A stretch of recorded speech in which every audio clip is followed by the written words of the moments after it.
ஜீவன் எங்க முன்னாடி வாங்க. பாடலுக்கு ஜீவன் தந்த ஜீவன் அப்படின்னு சொல்லலாம் இல்லையா? பாட்டு நல்லா இருக்குமா? ரொம்ப அழகா பாடிருக்காங்க இல்லையா பாட்டை? அந்த நான் தேடி வந்த ஒரு கோடை நிலவு அவள், அதை சொல்லுங்களேன் பார்க்கலாம். மறுபடியும் எடுத்து சொல்லுங்க. மியூசிக் இல்லாம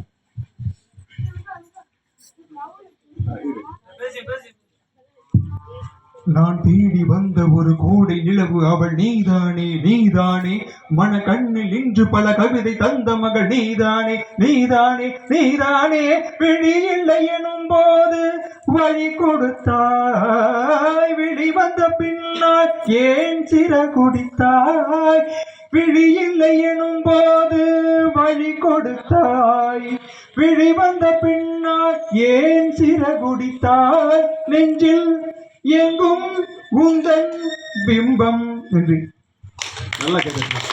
அதாவது இந்த பாட்டை பாடுறதுக்கு எஸ்பி பாலசுப்ரமணியம் இருக்கார் இல்லையா, பின்னணி பாடகர், அவரே பயந்துட்டு அவர் காய்ச்சல் வந்துருச்சான்.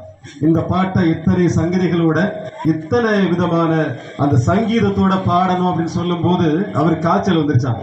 முதல் நாள் முயற்சி பண்ணாரா, முடியல. அடுத்த நாள் முயற்சி பண்றாரு, முடியல. அவருக்கு என்ன அப்ப அந்த அளவுக்கு சங்கீதம் படிக்கலைங்கிறனால காய்ச்சலே வந்து எஸ்பிபி காய்ச்சலோட ஒரு பாடின ஒரு பாட்டை ரொம்ப சாதாரணமா ரொம்ப அழகா பாடியிருக்காரு. உண்மையிலேயே நல்ல ஒரு திறமை. சங்கீதம் படிக்கிறீங்களா? வெறும் கேள்வி ஞானம் இல்லையா? இவரால முடியுது, நம்மளாலே முடியும் இல்லையா? உங்களாலே முடியும். இது மாதிரி திறமைகளை நீங்க வளர்த்துக்கணும் சரியா? குழந்தைகளை வளர்த்துக்கணும். பெற்றவங்களை எந்த ஊர் பண்ணீங்க? திண்டுக்கல் கலெக்டர். எங்க படிக்கிறீங்க? அன்னைக்கு பாடினீங்க இல்லையா?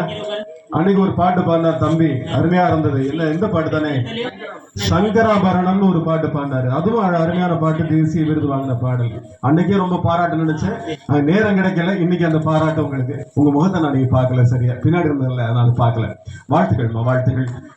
அன்பிற்குரியவர்களே, ரொம்ப அருமையான ஒரு விழா இன்னைக்கு தொடங்கி இருக்கு. APJ அப்துல் கலாம் சமூக நல அறக்கட்டளை காமதேனு சேரிட்டி.